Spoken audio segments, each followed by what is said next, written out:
Bueno, pues yo me voy a presentar solo. Mi nombre es Osvaldo. Bienvenidos una vez más. Y de lo que voy a hablar es de una piedra en el zapato que traigo desde hace ya un par de años. Yo creo que sí cerramos la puerta. El título de la conferencia es ¿Cómo ser un terapeuta inteligente? Formación versus experiencia, dilemas y consideraciones. ¿Ok? Y voy a empezar con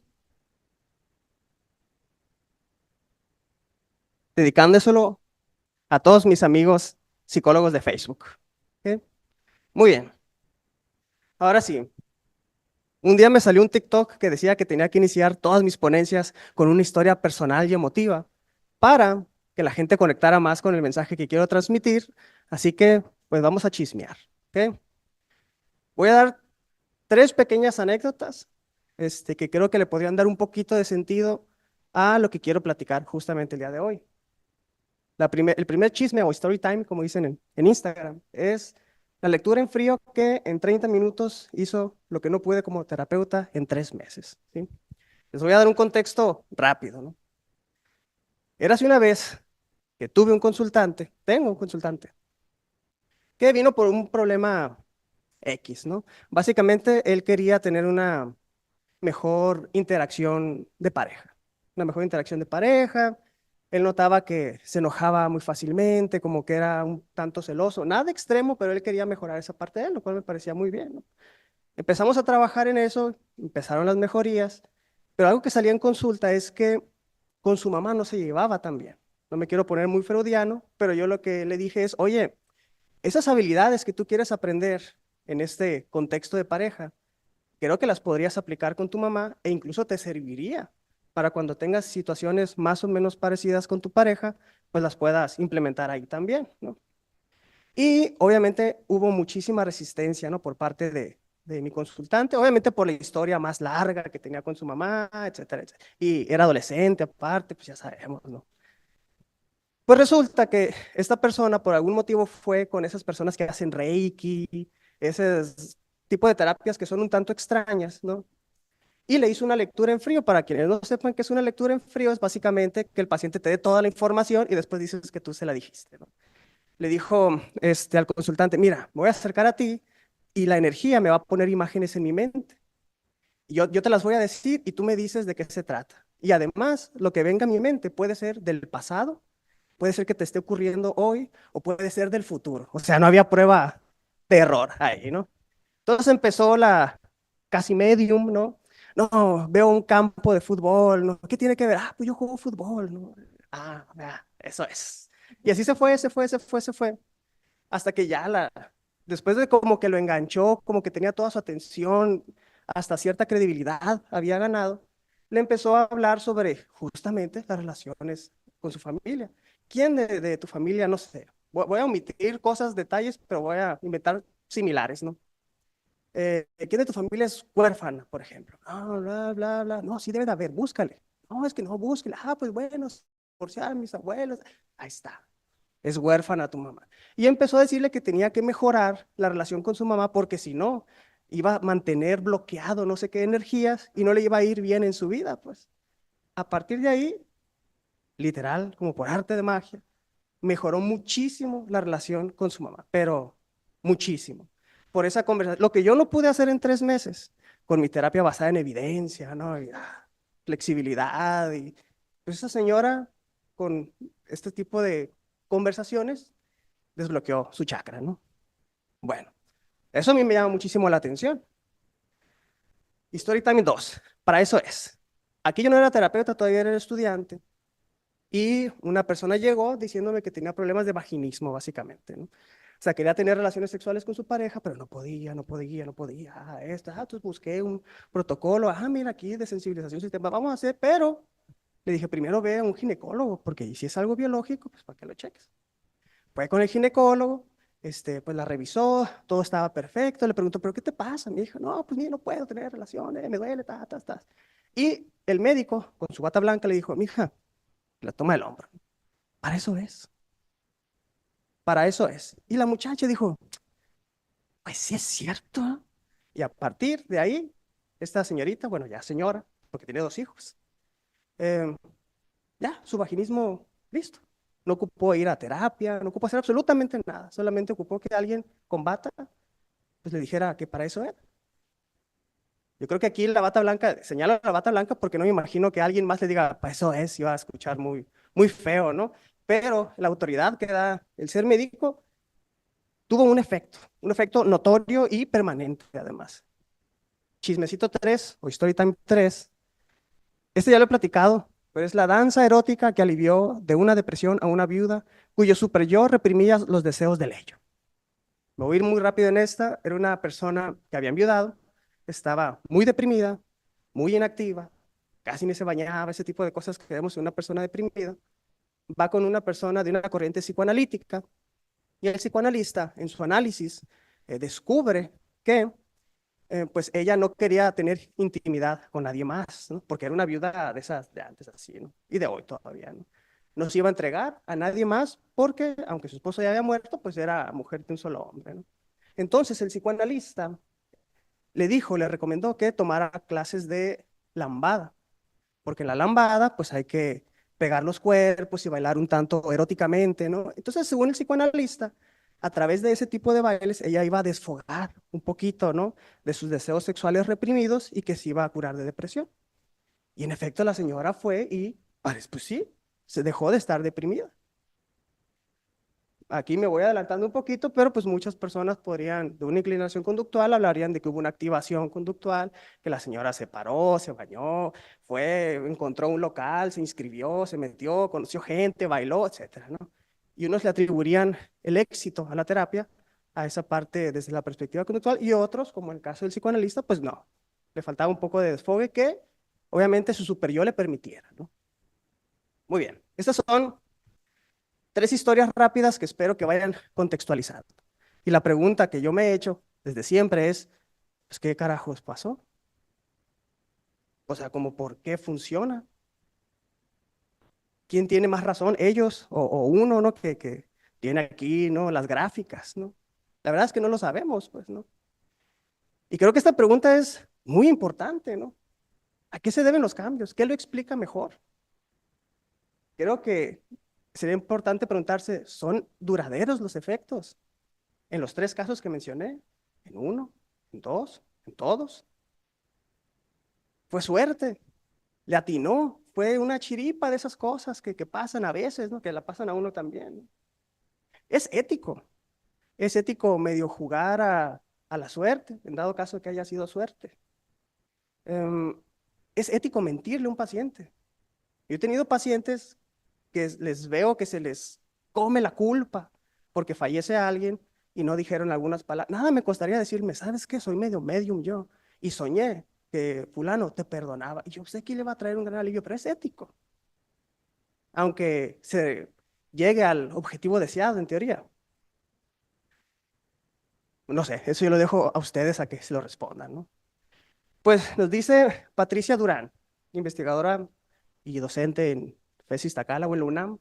Dice, la psicoterapia se ha conceptualizado históricamente como un campo mágico, en donde ocurren fenómenos inexplicables y sorprendentes, como la cura por conversación, alteraciones en el estado de conciencia, hipnosis, el ojo clínico, que veto a saber qué es, pero el ojo clínico, ¿no? Todos lo tienen.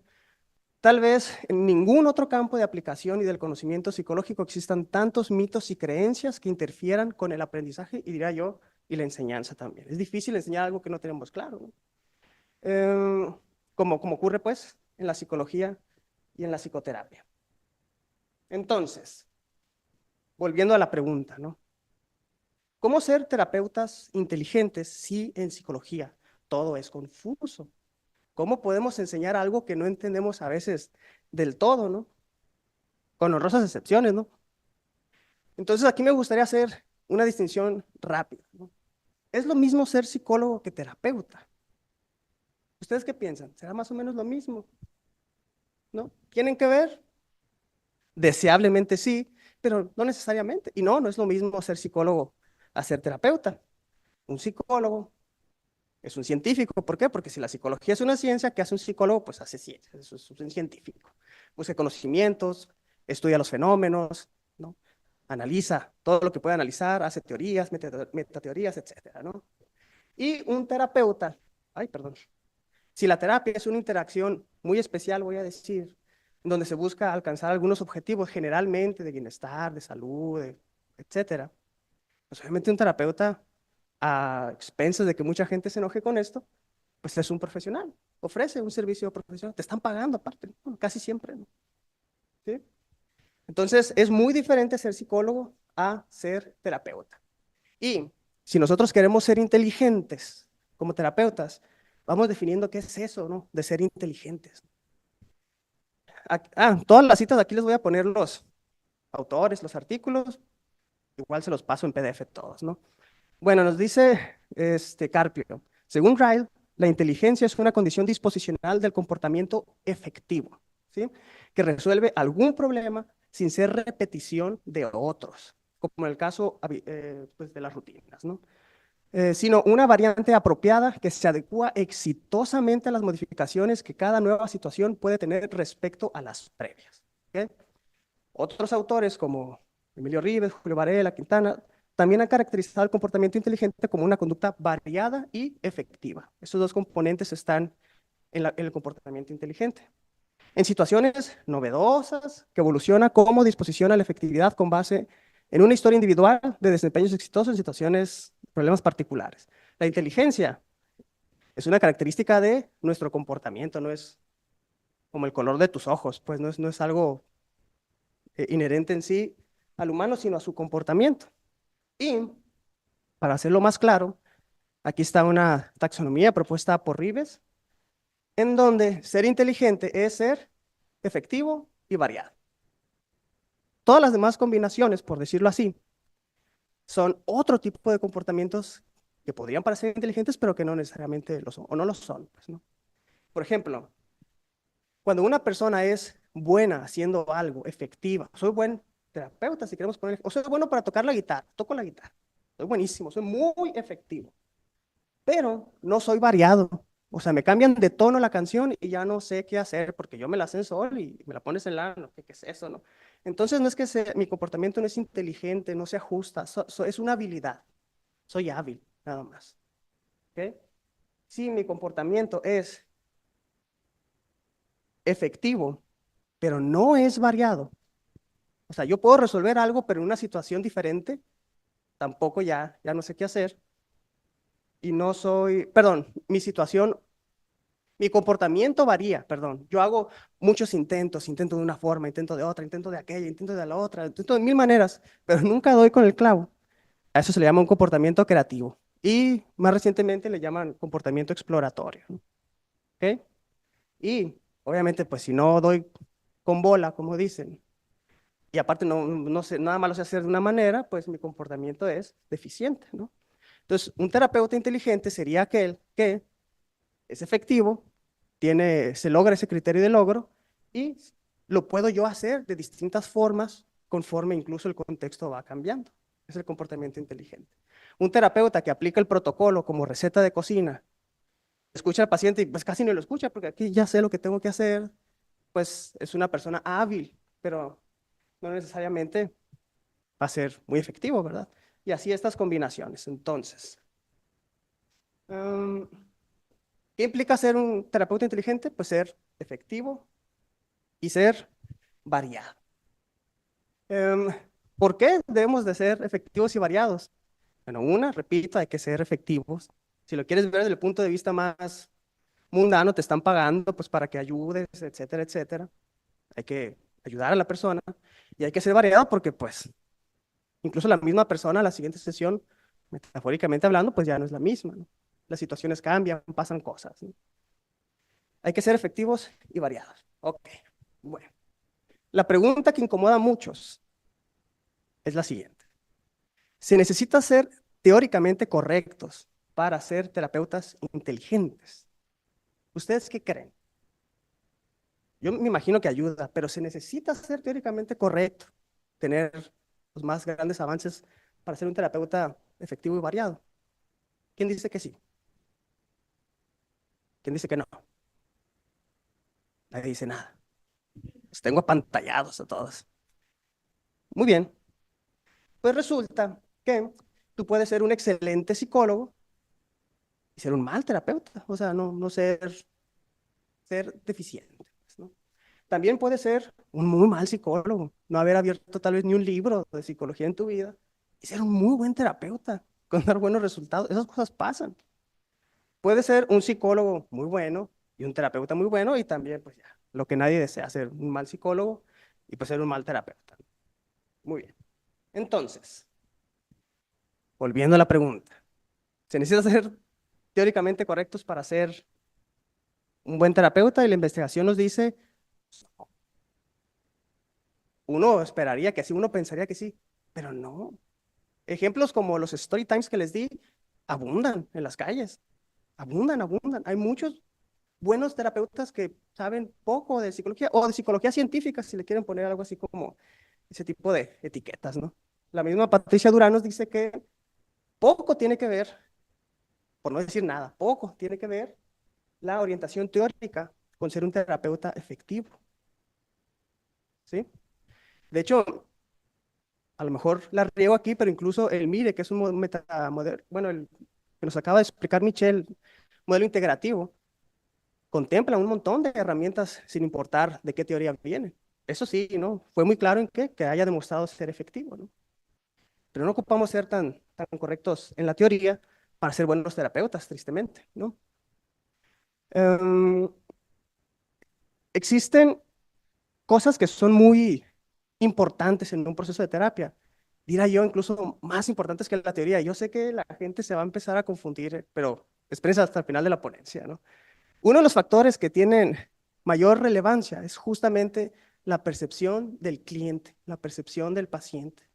Y otro, me adelanto, son las habilidades sociales que yo tengo como terapeuta. Si soy un terapeuta muy carismático, puedo ser más efectivo que un conductista de lo mejor, apático. Son cosas que importan en la terapia. ¿Ok? Entonces dice, hay evidencia de que el éxito del proceso terapéutico se relaciona con la percepción, valoración de la relación por parte del paciente más que la del terapeuta. Esto refuerza la idea de que no es el terapeuta, la escuela, el conocimiento, su habilidad lo que determina la eficacia y la efectividad de la psicoterapia, ¿no? Parece ser que la empatía que percibe el paciente resulta más importante, por lo que el terapeuta requiere formarse sobre lo que verdaderamente le importa al paciente. Muy bien. ¿Qué más? Aquí, Castro Solano nos dice, pues, ¿qué creen? Pues, Rogers, el humanista, que a veces los conductistas me se ríen de él, pues tenía un montón de razón. Rogers sostenía que los ingredientes suficientes para el cambio terapéutico era la calidez y la empatía de los terapeutas. Era suficiente. No importa, casi, ¿no? Ojo, casi. Tu corriente teórica. Si tú eres un terapeuta cálido y empático, incluso tal vez esos mismos factores individuales pueden hacerte llevar intuitivamente a un buen tratamiento. Pero bueno, otros autores dicen que estas eran las razones por las cuales todas las psicoterapias resultaban efectivas de un modo u otro.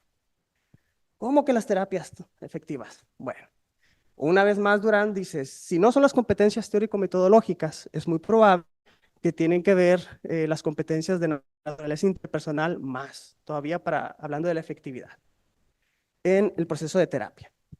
Muy bien. Y este es un libro que yo se los recomiendo mucho. Creo que el gran debate de la psicoterapia. Voy un poquito más despacio aquí. Nos dice, ¿cómo se llama? Wampold. Los ensayos clínicos y metaanálisis que estudian la eficacia absoluta de la psicoterapia respecto al no tratamiento muestran que la psicoterapia es mejor que no hacer nada o hacer cualquier cosa que no tenga un propósito terapéutico, pero no aclara si sus efectos son específicos o generales. Los creyentes y practicantes de cada tratamiento afirmarán que los efectos se deben a los ingredientes específicos de su terapia, pero la evidencia no nos permite decir que eso es totalmente cierto, no nos permite determinar si son específicos o generales. ¿Qué quiere decir esto? A ver, cuando hacemos los metaanálisis o los estudios sobre eficacia absoluta, o sea, en sí general, la terapia en general, ¿es mejor que no dar terapia? Y dicen, sí, es mejor dar terapia que no dar terapia. Dar terapia da resultados. ¿Cuál modelo? El que sea. Es mejor dar terapia que no dar nada de terapia. Muy bien. Pero en el mismo libro nos dice, Cuando hay investigaciones sobre eficacia relativa en las que se comparan unas psicoterapias con otras, se llega a la conclusión del famoso veredicto del pájaro dodo. ¿Han escuchado hablar del pájaro dodo en la literatura o en Alicia en el País de las Maravillas? Era un pájaro ahí que salía de la carrera eterna, ¿no? ¿Nunca vieron Alicia en el País de las Maravillas? Son muy jóvenes ustedes, ¿verdad? Bueno, pues el pájaro dodo decía que pues, si la carrera es eterna, todos ganan, pues. Y ese es el veredicto básicamente del pájaro dodo. Que todas las terapias, de alguna u otra forma, tienen algo de razón y son más o menos igual de efectivas, ¿no? Entonces, cuando estudiamos y comparamos las diversas psicoterapias, obviamente no se niega que hay unas que son más efectivas que otras, ¿eh? Pero en general funcionan, podrían o funcionan más o menos relativamente igual. ¿Y a qué entonces? Bueno, si todas medio funcionan, pues ¿a qué se debe? Hay algo que se llama factores comunes. O sea, todas las distintas formas de terapia tienen factores diferentes, que van desde la teoría hasta algunas técnicas y estrategias, pero todas tienen factores comunes, como adelantándonos la calidez, la empatía, ese tipo de cosas son comunes. Y muchos afirman que son esos los factores más relevantes que las otras que son más específicas, pues. ¿Sí? ¡Pum! Para que no se anden peleando en Facebook, ¿no? Este, em, ¿cómo se llama? Marino Pérez, hizo una reseña del libro que les acabo de comentar y dice, el pájaro dodo, perdón, supone una buena y una mala noticia. La buena es que para los usuarios. ¿Por qué para los usuarios? Bueno, también para los sistemas de salud, para los seguros. ¿Por qué? Porque las terapias funcionan. O sea, no somos charlatanes. ¿Ok? La mala es para los investigadores y clínicos porque no saben cómo ni por qué funcionan sus terapias. O al menos no pueden estar seguros ya que también funcionan las terapias de sus, y pone Marino Pérez, denostados vecinos haciendo cosas distintas. ¿Ok? ¿No les parece interesante esto? ¿No les hace sentir cosas feas así? ¿Cómo? ¿Cómo me estás diciendo eso? Ah, pues así yo tengo 3 años y se aguantan. Bueno, ahora, bueno, ¿por qué es tan difícil? Pues es tan fácil, pues comparas uno con... Es que no es tan fácil tampoco. Y aquí Castro nos menciona por qué es tan difícil evaluar la efectividad en específico también de las psicoterapias. Por mencionar solo algunos, nos dice, bueno, la variedad de abordajes terapéuticos existen alrededor de 250. Entonces dificulta el estudio de la eficacia de las psicoterapias de cada una de ellas. Y aparte mucha gente no quiere investigar, ¿no? Existen aproximadamente 300 trastornos psicológicos listados en las nosologías internacionales, lo que aumenta la complejidad de la investigación. O sea, vamos a agarrar un modelo de terapia y vamos a los 300 todos. ¿Hay cuántas van? ¿Cuántos estudios irían? Se estima que serían necesarios alrededor de 6.800 estudios de eficacia, ensayos clínicos, para validar empíricamente cada forma de psicoterapia para cada trastorno. Oye, ¿quién tiene el tiempo, no? La diversidad de enfoques terapéuticos y trastornos psicológicos dificulta la realización de estudios que abarquen todas las combinaciones posibles, porque hay también algunas formas de terapia que no se pueden estudiar, pues. ¿Cómo voy a estudiar mis antepasados, por ejemplo? Ese tipo de terapias, o sea, no se puede, ¿no? La complejidad y diversidad de la psicopatología, viéndole de una manera transdiagnóstica, pues, obviamente, ¿no? Hacen que sea difícil estudiar la eficacia de las psicoterapias de una manera exhaustiva. Entonces, no es que la gente sea floja, los terapeutas sean flojos, los psicólogos sean, es que es una tarea titánica. Yo creo que debería haber otra forma, ¿no? de estudiar esto. Pero bueno. Entonces, ¿cuáles son los factores comunes que aparecen, perdón, que parecen explicar mejor la efectividad de las terapias? ¿Cuáles son esos factores comunes que mencionaba? Obviamente los puedes dividir así: las características del cliente, del terapeuta, del proceso, de la estructura del tratamiento y los elementos de la relación. ¿Cuáles son las características del cliente? Pues su expectativa, que si trae ganas y muchas otras. Yo metería aquí hasta si tiene el dinero para llevarse todo el proceso completo. Un montón de características, ¿no? Cualidades de terapeuta, pues la generación de esperanza, ¿no? El fomentar expectativas positivas hacia la terapia. Lo que ya hemos visto, esas habilidades interpersonales, la calidez, el ser muy empático. Ojo, y si le funciona al cliente, porque hay gente que yo veo llorar a mi terapeuta y a lo mejor, no sé, ya no quiero volver. Pero a lo mejor dice, uy, qué buen terapeuta, quiero volver. Pues habría que ver también, ¿no? El proceso de cambio, sin importar el, la corriente, ya sea la catarsis, la adquisición y prácticas de nuevos comportamientos, pero bueno, por lo menos tener procesos de cambios, estructuras del tratamiento, las técnicas específicas, el enfoque, la exploración de problemas emocionales y los elementos de la relación, ¿no? La alianza terapéutica, de ese tipo. Esos son los elementos comunes. Es decir, si tú tienes estructura en tu tratamiento, así sea la silla vacía o si sea una terapia de exposición, a lo mejor hasta algo tendrán en común. ¿Me explico? Muy bien.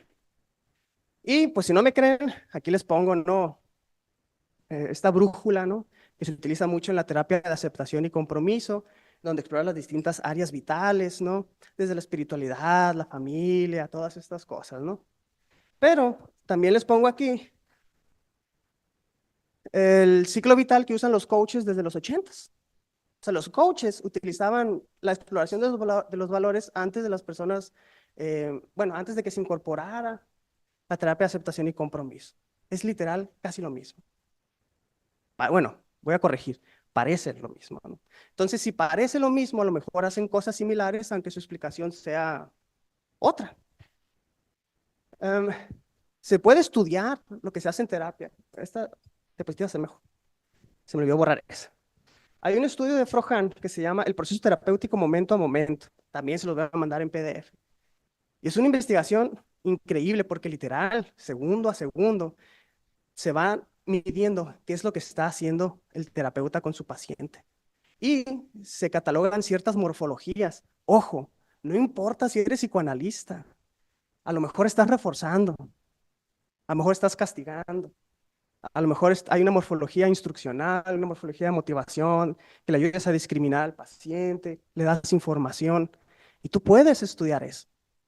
Un conductista, en teoría, sabría lo que está haciendo, un psicoanalista no sabe, pero no importa, lo puede estar haciendo también. Y es muy interesante analizar, bueno, de esas 6.800 investigaciones que hacen falta hacer, sería muy interesante hacer una investigación de momento a momento de qué está haciendo cada terapeuta. Pero bueno, se puede estudiar. Y a este punto, la formación como psicólogos, sobre todo el aspecto teórico, no parece tan correlacionado con la eficacia de un tratamiento, o no tanto como quisiéramos los que pues los leemos mucho, ¿no? Y hacen videos de coaching en YouTube, ¿no? Quisiéramos que la evidencia fuera otra, ¿no? Ahora, si la formación teórica no es profunda, se va a generar confusión. Solo basta ver, la neta, el parecido, ojo, superficial que hay entre todas las terapias, como vimos a la exploración de los distintos valores. Y esto es muy importante. Las explicaciones se pueden malentender, pero eso no necesariamente se ve reflejado en que no sirva el tratamiento. Entonces, por ejemplo, ustedes, no sé si estén familiarizados con Stephen Hayes, hay un componente importante, ¿no? En la terapia de aceptación y compromiso que tiene que ver con el mindful, ¿no? Con esta parte de fusión, de dejar pasar los pensamientos. Es una habilidad que se entrena, ¿no? Ok. ¿Ustedes conocen a Jacobo Greenberg? Sí. Bueno, muy mal. No, no es cierto. Pues a ver, les voy a poner este video.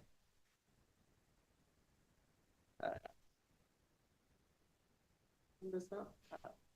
Yo, la técnica de meditación que más me gusta es la observación, porque el observador puede observarlo todo. O sea, todo el conjunto de cambios que ocurren, todas las modificaciones, pues la infinita variedad de experiencias, todas ellas se pueden observar. Mira, yo la técnica que utilizo consiste en una primera fase. Te sientas, cierras los ojos y empiezas a observar tu respiración. Empiezas a observar tu respiración, ya van a aparecer pensamientos, van a aparecer sensaciones, no las reprimes. Por ejemplo, si aparece un pensamiento, pues lo dejas pasar y vuelves a tu respiración. Aparece otro pensamiento, lo dejas pasar, lo observas cómo nace y muere y vuelves a tu respiración. Que por cierto es una técnica común con el budismo, es exactamente lo que se hace en un primer nivel en el budismo. Igual. Esto como que te prepara porque en una primera fase tienes que aprender a concentrarte, tienes que aprender a centrar tu atención tienes que limpiar tu mente. Y la forma de limpiar la mente no es pelearnos en contra de la mente, ni es, no la puedes quitar. No hay forma de quitarlo. Y si peleas en contra de ella, es lo peor que puedes hacer. Construir la que no piense, eso no se conoce. La fortaleces. Pero tampoco pienso que es malo tener mente. Hombre, es necesario tener un entendimiento, es maravilloso, porque sería desastroso quedarnos sin esa parte. Pero trascender un nivel. claro, pensamiento que nos molesta, estos pensamientos repetitivos, yo pienso que sí hay que limpiarlos. Y la forma de limpiarlos es aceptarlos, paradójicamente es aceptarlos y dejarlos pasar y dejar que afloren, que afloren, que afloren hasta que llega un momento en el que empiezan a calmarse y entonces uno puede irse con la respiración, estar en ese punto. Bueno, esa es una primera fase de la técnica. Una segunda fase consiste en empezar, por ejemplo, a observar tus pensamientos, tu cuerpo, tus sensaciones, unificar tu cuerpo, recorrer tu cuerpo, observar parte por parte, ir sintiendo, aceptando. Sí, Le voy a parar ahí porque dura unos minutos más, pero supongo que me doy a entender un poquito, ¿verdad? Bueno, Jacobo Grinberg, el premio Nobel, científico mexicano, practicaba el mindfulness y en sus terapias fomentaba la aceptación con prácticamente las mismas técnicas que la terapia de aceptación y compromiso. Pero repito, si la formación teórica no es profunda, se genera confusión. Solo basta ver lo parecido que hay de manera superficial en las distintas terapias y recuerden que las explicaciones que se malentiendan no necesariamente significan que voy a dar una mala terapia o no tener resultados con la terapia que estoy dando, ¿no? Muy bien. ¿Están tristes hasta ahorita? Espero que sí. Yo estuve triste mucho tiempo. Entonces parece que estoy diciendo que la formación no es tan importante como la experiencia, ¿no? La expertise, ¿no? ¿Para qué estudiamos ahora, verdad? Bueno, pues, aparte les pongo este dato muy interesante. Dice, los terapeutas novatos de distintos enfoques tienen una práctica terapéutica muy distinta. O sea, si Gisela es psicoanalista, mi compañera es gestaltista y humanista y ella transpersonal, y son novatos, ¿no? Van saliendo. Las terapias, como las van a dar, van a ser muy diferentes, ¿no? Pero conforme pasa el tiempo, van adquiriendo experiencia. Estas mismas personas con enfoques tan distintos, con el paso del tiempo, ojo, si son medio éticos, ¿no? Y quieren dar resultados, sus formas de terapia se empiezan a parecer mucho, son muy parecidas. Hay veces que un psicoanalista con mucha experiencia es un superconductista en la terapia, ¿no? Ese tipo de cosas. Esas cosas ocurren. Pues el aprendizaje está presente siempre en todos lados, ¿no? Y nos dice aquí, bueno, si estaban llegando a la conclusión de que las teorías no importaban y que importaba más la experiencia, pues aquí Javier Prado nos dice, bueno, cita a dos autores, ¿no? Trace, supongo que se pronuncia así, nos dice que la pericia, bueno, aquí él utiliza en su artículo el concepto de pericia y excelencia clínica como sinónimos como de expertos o expertise, ¿no? Darles este contexto. Bueno, estos autores nos dice que la pericia versa sobre el incremento de la calidad en el desempeño profesional que se obtiene por la acumulación de experiencia clínica. Sin embargo, Hills, otro autor, que es el que cita más, enfatiza y nos recuerda la importancia de no cometer el error de equiparar el incremento de experiencia con la excelencia en la práctica clínica, ¿no? O, para lo que estamos viendo aquí, ser un terapeuta efectivo y variado o inteligente. De hecho, cualquier profesional puede incrementar la calidad de su desempeño con práctica, es decir, acumulando experiencia, y no por ello deja de ser mediocre si ese era su punto de partida. ¿Qué quiere decir? En otras palabras más sencillas, o esa es mi lectura al menos. Si hago algo mal 1000 veces, voy a ser un experto en hacer las cosas mal. ¿Ok?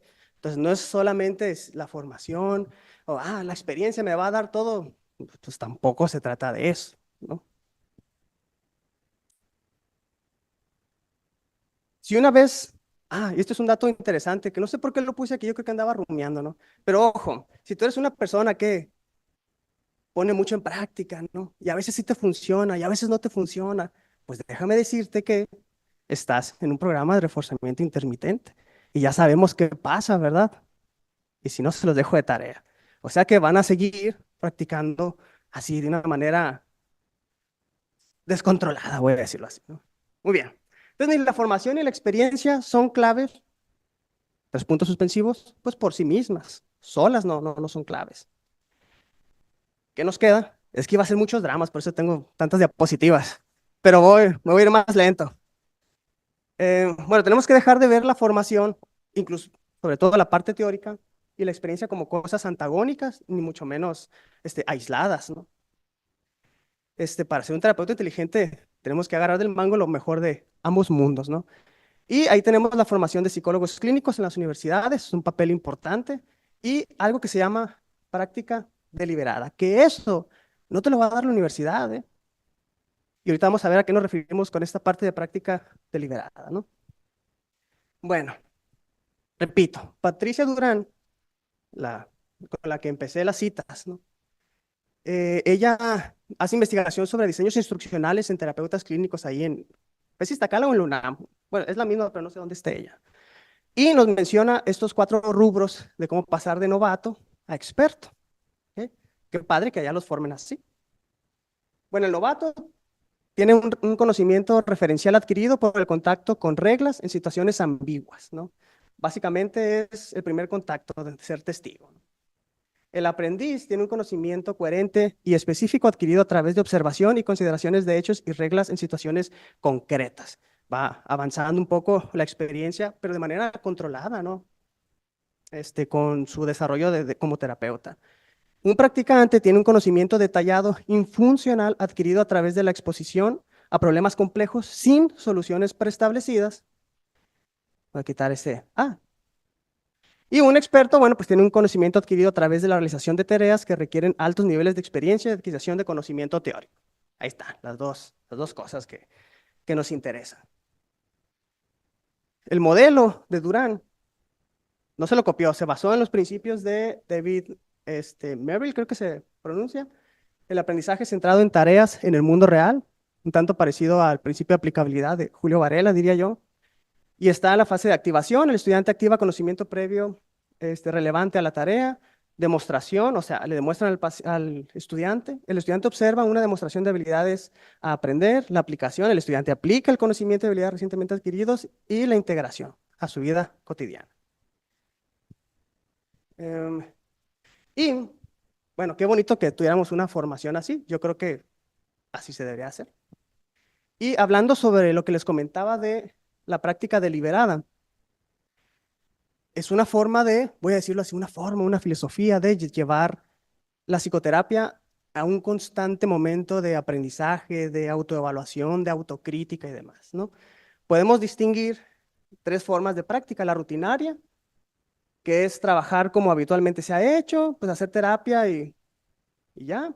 Objetivos, pues a lo mejor obtener dinero, proporcionar un servicio. Características: uno se siente reconfortado y recompensado. Esa es la vía fácil. Que a gusto, yo soy terapeuta, aquí me siento, venga, doy terapia. Y está toda madre, listo, ¿no? Bueno, pues hay otra forma de práctica, ¿no? Que es el aprendizaje pasivo. Entonces, definición: aprendizaje sin un componente práctico y de feedback, de retroalimentación. Ejemplos: pues estudiar distintos modelos, ir a todos los cursos que hagan, ¿sí? Obtener conocimientos generales, habilidades, modelos, teorías. Y pues es reconfortante, me siento recompensado, me siento cada vez más capacitado. Pues qué padre. Muy bien. Ya miré el mire de Michelle, ya me siento bien. ¿Y luego? ¿No quieren aprender a hacer? Por dar un ejemplo, ¿no? Y la práctica deliberada es lo que les digo, es esta alternativa, ¿no? Donde la práctica es practicar reiteradamente habilidades específicas con un feedback correctivo. Aquí casi siempre hablamos de supervisión o equipos triadas en donde uno pues va compartiendo experiencias y pues hacen críticas, ¿no? Las cosas que pueden mejorar. Ejemplos: revisar la propia práctica clínica en video. O sea, ¿quién se graba de aquí? ¿Quién graba los audios, por ejemplo? ¿Quién los vuelve a escuchar? ¿Sí? O en vivo con un experto a un lado, pues que te esté diciendo que hiciste muy bien y que puedes mejorar, ¿no? Objetivos: obviamente, abordar los déficits específicos del supervisado, incrementar el umbral de desempeño del supervisado, automatizar habilidades específicas, bla, bla, bla. Pero ¿cómo se siente ese camino? ¿Bien padre? Pues no. Se siente uno desafiado y exigido, es inherentemente agradable ni inmediatamente recompensado. Es muy difícil. Da mucha vergüenza. Ahorita que estoy estudiando el máster, que tengo que mandar los audios que me están supervisando, casi, no, esta terapia no me salió bien, no voy a mandar la otra. Se siente uno mal y uno tiene que notarlo y bueno, esa es la parte de la práctica deliberada. Bueno, me voy a brincar estas partes que tienen que ver con la práctica deliberada, porque aquí está Daniel y acortar los tiempos. Reflexiones, finales, dilemas y consideraciones. Hasta me cansé, me fui muy rápido, ¿eh? Pero espero que se esté quedando la esencia de lo que quiero transmitir. Bueno, en estos tiempos donde los conductistas nos peleamos en Facebook, debemos tener en cuenta pues lo que hemos mencionado sobre la efectividad, ¿no? Tan cacaraqueada a veces por los conductistas sobre las psicoterapias, ¿no? Hay que tener muchísimo cuidado y no digo con esto tengan una actitud de humildad y no se peleen, debatan, eso es sanísimo, pues. Pero hay que tener en cuenta que tampoco tenemos toda la verdad. Ok, si bien las terapias funcionan casi por igual, muchos autores mencionan que se debe, esto es muy interesante, la cuestión de los metaanálisis. Todo el mundo publica las cosas que salen bien. Casi nadie publica, aplicamos este tratamiento en esta paciente con este diagnóstico y salió mal. Y yo creo que habría más de esos en realidad, ¿no? Entonces, cuando uno hace un metaanálisis, bueno, las investigaciones en la literatura, voy a decirlo así, pues todas son efectivas. Entonces, eso también podría llevarnos a pensar que todas funcionan igual y tal vez tampoco es correcto. Pero bueno, la evidencia que tenemos es esa. Además, la palabra clave es casi. No es la misma decir casi embarazo a mi novia a decir embaracé a mi novia, ¿verdad? Que no es la misma.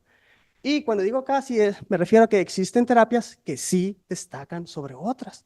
Claro que sí. En la APA te metes a tratamientos para depresión y está psicoanálisis, pero de manera controversial, ¿no? O sea, esa diferencia, claro que importa, aunque no hay que quitar que el psicoanálisis puede funcionar también, eso es a lo que me refiero. Entonces, si hay terapias que funcionan unas mejores que otras, teóricamente son más parsimoniosas, etcétera, tenemos que contemplarlas, ¿no? Las terapias y esto también es muy interesante, las terapias que destacan tienen como base, no voy a decir el conductismo, voy a decir las teorías de aprendizaje, ¿sí? Si hay una teoría, creo yo, en psicología que es de las más estudiadas y con más evidencia, tiene que ver con las teorías de aprendizaje. Tenemos que irnos por ahí, diría yo. Debemos elegir teorías que expliquen mejor y que ayuden a la formación de nuevos terapeutas. Si ya sabemos que estas habilidades interpersonales, el ser empático, el ser cálido, el ser auténtico, son muy, muy, muy, muy importantes, tanto que aunque seas transpersonal o hagas lecturas en frío, como el primer chisme que les conté, funciona, oye, bueno, pues vamos a estudiarlas, ¿no? Y aprenderlas y enseñarlas. Y, ojo, la teoría sí importa, ¿eh? Claro que importa. Si existe confusión en la práctica es porque existe confusión en la teoría, ¿sí? Y la teoría en psicología está en desarrollo. Hay muchas cosas que no sabemos y además existen más personas queriendo aplicar el poco conocimiento, el conocimiento con mucha evidencia que tenemos, que personas que quieran desarrollar el conocimiento que falta. Eso es algo a considerar también. Y los grandes dilemas siempre van a ser estos, ¿no? Las universidades que no quieren cambiar sus planes de estudio, que están cómodos, pero también los terapeutas que esta práctica deliberada no la llevamos, a veces porque no la conocíamos, no sé si ya habían escuchado hablar de ese término. Pero bueno, hay que llevar a cabo eso que puede resultar muy incómodo, pero que a largo plazo nos puede convertir en unos terapeutas inteligentes, es decir, efectivos y variados. Y ya, perdón, Daniel, me fui maratónicamente. Aplausos, por favor. Nada. Muchísimas gracias y los dejo a cargo de Daniel.